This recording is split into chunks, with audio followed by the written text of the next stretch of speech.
Bella here. We are back for some more r/no sleeps. So today we're going to be reading My Fiance's Voice Was on a Disturbing DVD I Received 3 days before our wedding.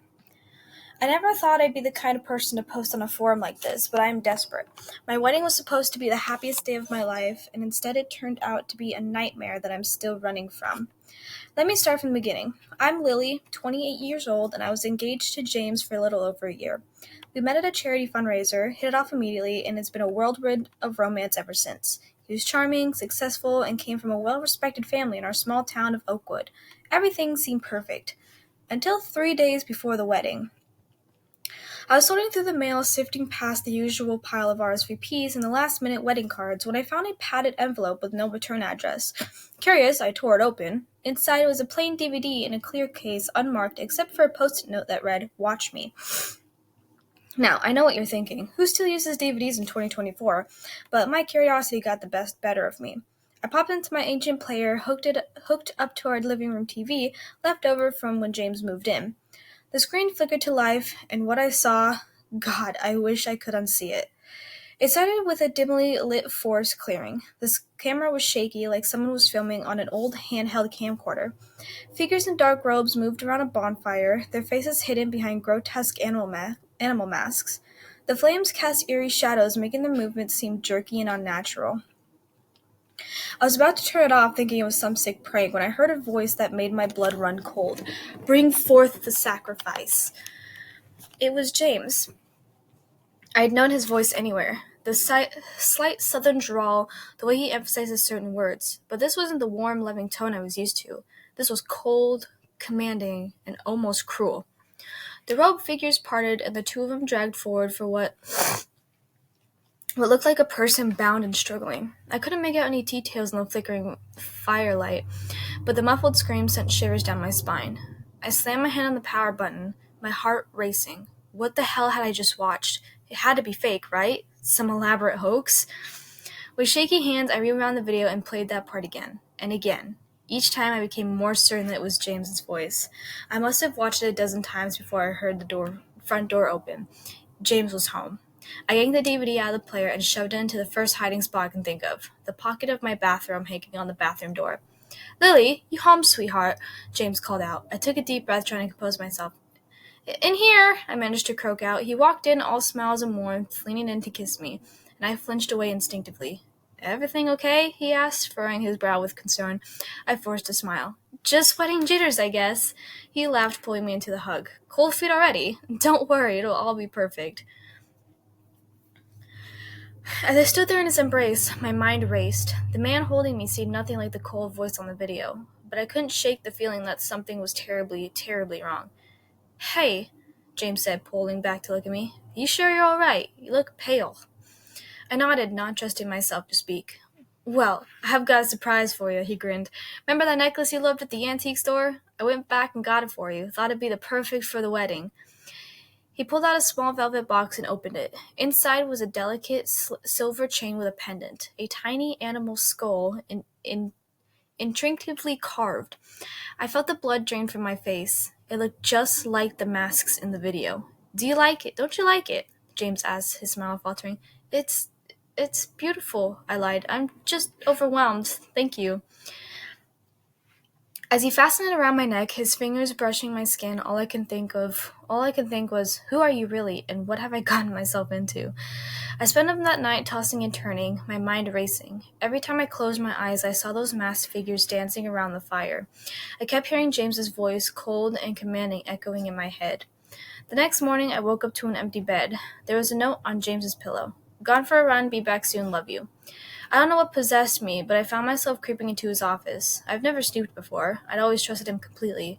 But now, I felt like I was living with a stranger. My hands trembled as I lifted out a small wooden box. It was beautifully carved with the intricate symbols I didn't recognize. My heart pounding, I opened it. Inside was a collection of what looked like tiny bones. Animal bones, I hoped. There was a small vial of dark liquid, a lock of hair with red ribbon, and a USB drive.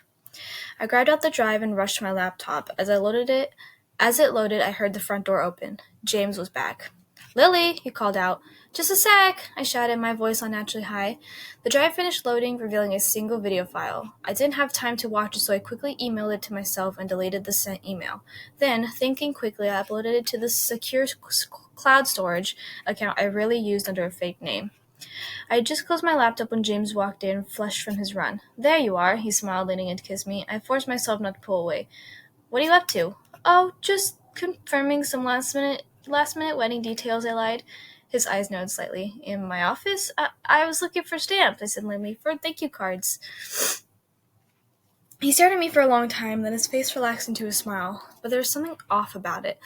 A tightness around his eyes that hadn't been there before. "Well, no need to start those yet. We got a lifetime ahead of us for thank you notes." As he headed out to shower, I let out a shaky breath. Had he bought my lie, or was he just playing along? I spent the rest of the day in a fog, going through the motions of last-minute wedding prep. James seemed normal, loving, and excited about our big day. But now every smile, every touch felt off, like he was wearing a mask, and I could see the edges weren't where it didn't quite fit. That night after James fell asleep, I snuck out into the living room with my laptop. With shaking hands, I opened the video file from the USB. It started similarly to the DVD, the same forest clearing, the same bonfire, but this time the camera was steady, and the image was clearer. I could make out more details of the robed figures, and then my animal masks were even more disturbing in high definition. James's voice rang out again. "The time has come. Our sacrifice has been prepared." The camera panned to a stone altar. On it lay a person, no, a woman, struggling against her bonds. Her face was covered, but I could see long dark hair spilling over the edge of the altar. Hair that looked disturbingly like mine. One masked figure approached the altar, raising a wicked-looking knife. "With this blood, we seal our pact," James intoned. I slammed the laptop shut, my heart threatening to burst out of my chest. This couldn't be real. It had to be some elaborate movie prop, right? A sick joke?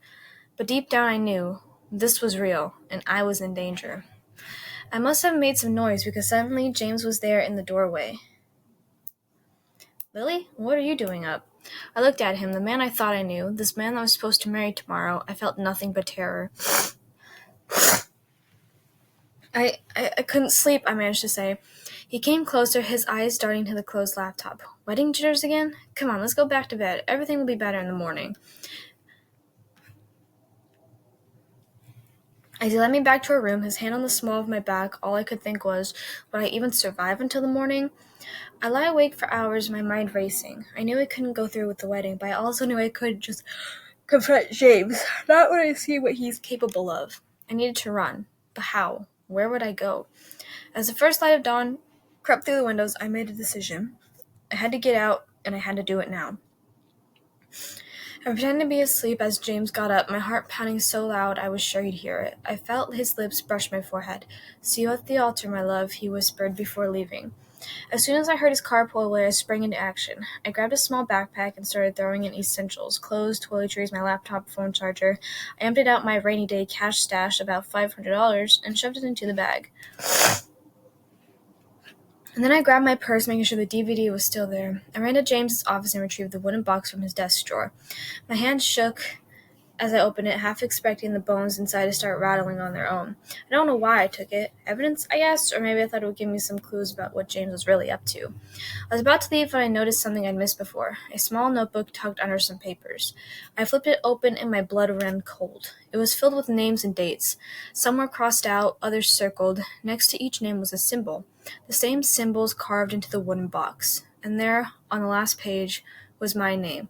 Next to it was that day's date and the symbol I hadn't seen before, a star inside a circle. I shoved the notebook into my bag along with the box and ran out of the house. Got into my car, hands shaking so badly I could barely get the key in the ignition. As I pulled out of the driveway, I saw Miss Henderson from next door, give me a strange look. I realized how odd I must have looked, the bride fleeing from her wedding day. I drove to the police station, my mind racing. This was it. I was going to expose everything. But as I sat in the parking lot, doubt crept in. What exactly was I going to tell them? That my fiance was a part of some weird cult? That I found some creepy videos in a box of old bones? It all seemed so unbelievable. Then there was his family to consider. The Blackwoods practically owned this town. James's father was a judge. His uncle was the chief of police. So who would believe me over them? Before I changed my mind again, my phone buzzed. It had been a text from the maid of honor asking where I was. The reality of the situation hitting me like a ton of bricks. I had a whole wedding party waiting for me. Dozens of guests would be arriving soon. In a moment of panic, I made the decision that would haunt me for months to come. I drove to the Oakland Inn where the wedding was being held. As soon as I walked in, I was swept up in a whirlwind of activities. Hair, makeup, getting into my dress. My bridesmaids chattered excitedly around me, but their voices sounded distant like I was underwater. Lily, Earth to Lily! My maid of honor, Sarah, was waving her hand in front of my face. You okay? Look like you've seen a ghost. I forced a smile. Just nervous, I guess. She squeezed my hand. Cold feet are normal, but trust me, once you see James waiting for you at the end of the aisle, all doubts will melt away. If only she knew. As I stood there in the bridal suite, my heart pounding so hard I thought it might burst out of my chest, I made a decision, and I was going to face this head on. No more running and no more hiding. Took a deep breath and smoothed out my dress and opened the door. My dad was waiting to walk me down the aisle, his eyes misty with pride. If only he knew. The wedding march began as we started our walk. The church was packed and every eye on me, but I only saw James standing at the altar looking devastatingly handsome in his tuxedo. For a moment, my resolve wavered.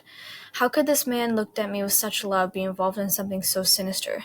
As I reached the altar, James took my hand, his touch sending conflicting waves of comfort and terror through me. The officiant began the ceremony and his words washing over me in a blur.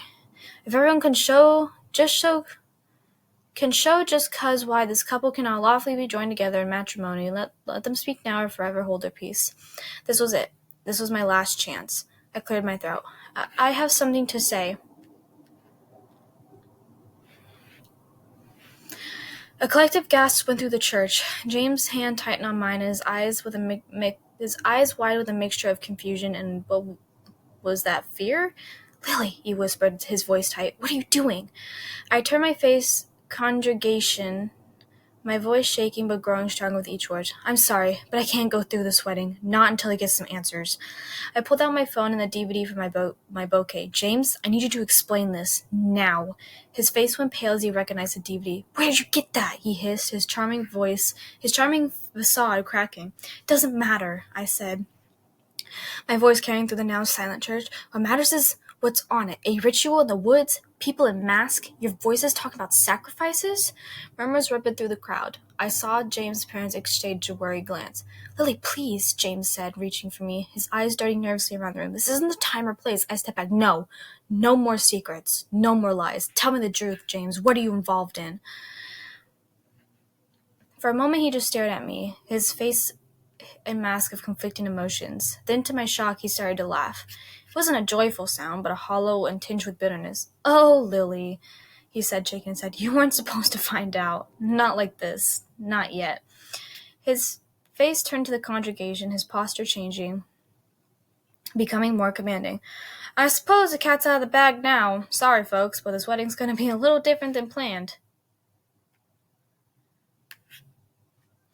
To my horror, several people in the pews stood up. They reached into their jackets and pulled out the most terrifying animal masks I've seen in the video.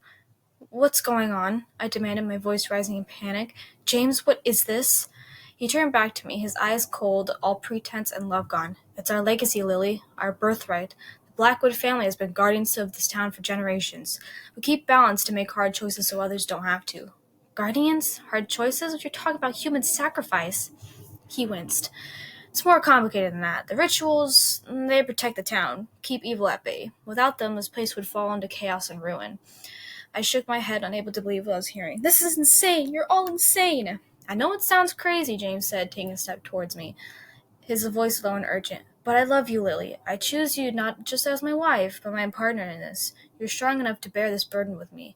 Bear this burden? James, you're talking about murder. No! A new voice rang out. I turned to see James's father standing up, his face grave. Not murder. Sacrifice. There's a difference. More people were standing now, donning masks. I looked around wildly, realizing with growing horror that at least half these guests were in on this. The woman in the video, I said, a terrible thought occurring to me. The one on the altar. Was that supposed to be me? James's composure cracked completely. His eyes darted around nervously, and sweat beaded on his forehead. No, that was a rehearsal of sorts, to prepare you for your role. My role? As what, some kind of ritualistic murderer? As a protector, he insisted, his voice raising with desperation. Lily, please, just listen. Let me explain everything and you'll understand. For a moment, I wavered. Part of me wanted to believe him, wanted there to be some explanation that would make all of this okay. But then I remembered the terror in the woman's eyes, the command in James's voice. Whatever this was, it wasn't right. I took another step back. No, I don't want to understand. I want no part of this. I turned around, but my path was blocked by masked figures. They were closing in from all sides, and their animal masks grotesque in the church's dim light. Sorry, Lily, James said from behind me, his voice cold again. But you don't have a choice. Once you're a part of this, you're a part of it for life. I felt a hand grip my arm and panic surged through me. Without thinking, I lashed out, my elbow connecting with someone's face. There was a cry of pain, and suddenly, chaos erupted. Guests were screaming, some were running for the exits, while others, the masked ones, tried to grab me. I saw my parents being held back by men in suits, confusion and terror on their face.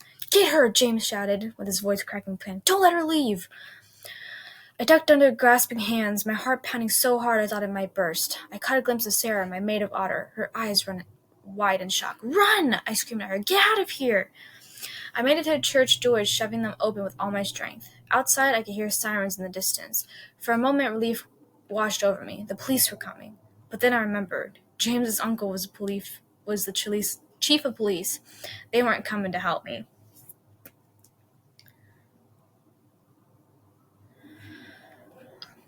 My wedding dress caught on something as I fled, tearing a long strip from the hem. I didn't care. I just ran, my bare feet pounding against the pavement and my lungs burning. I could hear shouts behind me, but I didn't dare look back. I found myself in the parking lot surrounded by rows of cars. For a moment, panic threatened to overwhelm me. I didn't have my keys. Then I spotted Sarah's car. She always kept a spare hidden in the wheel well. My shaking hands found it, and seconds later I was peeling out of the lot, tires screeching. In my rearview mirror, I saw James and several masked figures burst out of the church. James' face contorted with rage, a far cry from the loving man I thought I knew. He pointed at my retreating car, shouting something I couldn't hear. I drove like a madwoman, weaving through traffic and blowing through red lights. Every set of headlights in my rearview sent a jolt of fear through me. Were they following me? How far did their influence reach? It wasn't until I crossed the state line that I finally allowed myself to breathe. I pulled into a rundown motel, paid in cash for a room, and collapsed onto the bed, still in my torn wedding dress. As the adrenaline wore off, the reality of what happened began to sink in. My entire life had just imploded. The man I loved, the future I'd planned, it was all a lie. And now I was a fugitive, running from a cult had infiltrated every level of my hometown society. I curled up on the bed, violent sobs were racking my body. The events had played on repeat in my mind. James's cold laughter, the grotesque mask, the terror on my parents' face. What had happened to them? Were they safe? Or what had the cult done something to them? Sleep, when it finally came, was fitful and filled with nightmares. I dreamt of the masked figures chasing me through endless dark forests, of James standing over me with a knife, of altars stained with blood. I woke up screaming, drenched in sweat. For a moment, I didn't know where I was. Then it all came flooding back, and I had to run to the bathroom to throw up. I spent the next few days in a haze, barely leaving the motel room. I survived on vending machine snacks and cheap coffee, jumping at every sound outside my room. I knew I couldn't stay there forever, but I had no idea where to go or what to do next. On the third day, I finally woke up to the courage to check news on my phone. There was nothing about a wedding gone wrong, no reports of a missing bride. It was as if nothing had happened. The Blackwoods must have covered it all up. That's when I knew I just couldn't run and hide. They would find me eventually, and if they didn't, how many other innocent people would suffer because of their rituals? I had to do something. I had to expose them. But how? I had no proof beyond the DVD and the context of that wooden box, which I left behind in my panic. My word against theirs wouldn't be enough, not when they controlled the town. But that's when I remember. I emailed myself the video from the USB drive and uploaded it to the cloud storage account. With shaking hands, I logged into my email on my phone, and the message was still there, unopened. I downloaded the file and watched it again, forcing myself to look for any detail that might help identify the location or the people involved. It wasn't much, but it was a start. I began researching, digging into the history of Oakwood and the Blackwood family. I reached out to investigative journalists, to podcasters who specialize in exposing cults. Most of them ignored me. A few responded, intrigued but skeptical. One journalist, a woman named Elena, seemed particularly interested. We arranged to meet at a coffee shop in a nearby city. As I sat waiting for her, my nerves were on edge. Every person who walked in made me flinch. Was that James? Did the woman's bag look like could be hiding a mask? Elena turned out to be a middle-aged woman with kind eyes and no-nonsense demeanor. She listened to my story without interruption, and her face growing more serious with each detail. "I believe you," she said when I finished. "I've heard whispers about the Blackwoods before, but never anything this concrete. This could be big, Lily. Really big." For the first time since my wedding day, I felt a glimmer of hope, but it was quickly extinguished by Elena's next words. "But we need to be careful. If what you're saying is true, these people are powerful and dangerous. We need more evidence before we can go to public with this." I nodded, trying to hide my disappointment. "So what do we do now?" Elena leaned forward with her voice low. "We dig deeper. I have some contacts who might be able to help, but Lily, you need to understand. This could take time, and it could be dangerous." As if to emphasize her point at that moment, a man in a dark suit walked into a coffee shop. He looked around casually, but something about him made the hair on the back of my neck stand up. Elena must have noticed my reaction. "Go," she said quietly. "Use the back door. I'll be in touch." I slipped out of the coffee shop, my heart pounding. As I briskly walked down the street, I couldn't shake the feeling that I was being watched. For months I moved town to town, always looking over my shoulder, never staying in one place for long. I worked odd jobs for cash, using public libraries to continue my research. Slowly, with Elena's help, I began to piece together a picture of just how deep the Blackwoods' influence ran. There were whispers of other towns and other families like the Blackwoods, a network of guardians stretching across the country, maybe even beyond. The more I uncovered, and the more terrified and determined I had become. But the constant fear and stress were taking their toll. I lost weight, dark circles formed under my eyes. I jumped at every unexpected sound, flinched at every touch. Sleep became a luxury, always interrupted by vivid nightmares of masked figures and blood-stained altars. One night, in another anonymous motel room, I woke up screaming, convinced I'd seen James standing at the foot of my bed. It took me hours to convince myself it had just been a dream. I'm writing this now from another motel room, my hands shaking as I type. I don't know if they're still looking for me. I don't know if I'll ever be able to go home again, but I do know that I can't stop until the truth comes out. To anyone reading this, be careful. Evil doesn't always look like you expect it to. Sometimes it wears a charming smile and offers you a diamond ring, and sometimes it hides behind respectability and tradition. If you're ever invited to a wedding in a small town called Oakwood, run. Run as fast and far as you can. I don't know what will happen next, but I do know one thing. Because trust me, some vows are better left unexpected. Sorry, I didn't read that. I don't know what happened next, but I do know one thing: I'm going to bring them down. Somehow, some way, I'm going to expose the Blackwood family and their twisted rituals, and maybe, just maybe, I'll find a way to save the next bride they try to recruit. If you have any information that might help, or if you experience something similar, please reach out. But be careful. They're watching. They're always watching. And James, if you're reading this, I loved you. I really did. But I never want to be part of your legacy. You chose the wrong bride to sacrifice. Update. For those asking, yes, I've managed to contact some families and friends. Sarah, whose car I took, is safe. She got out during the chaos. Others, I'm not sure. Some acted like nothing happened, and others have vanished. I don't know if they were threatened, recruited, or worse. I moved again, kept seeing a black SUV outside my motel, and one night I swear I saw someone in an animal mask watching my room. Paranoia? Maybe, but I'm not risking it. The journalist Elena and I are making progress. We've found financial records hitting a network of families like the Blackwoods and other towns. It's not enough yet, but we're getting there. Oakwood seems fine so far. No catastrophes. Did they find another sacrifice, or was it all just for power? I don't know. I'm exhausted and scared, and some days it's hard to keep going. But I think of the potential victims out there, and I know I can't stop. Can you just imagine that, like, you're with someone for so long, and then come to find out, oh yeah, no, I only am marrying you because this is my legacy and you have to. So you either do it or everyone in this town are going to come after you. Can you just imagine that? That would be so fucking messed up and so cruel. Anyways, yeah, I hope you all enjoyed that. I don't really know what to expect, so yeah. Comment down below what you thought about this story, and I hope you all enjoyed. If you're new to my channel, be sure to hit the subscribe button and give this video a thumbs up and hit the bell so you're notified when I make videos, which is daily. I love you guys, and I will see you guys later. Bye bye.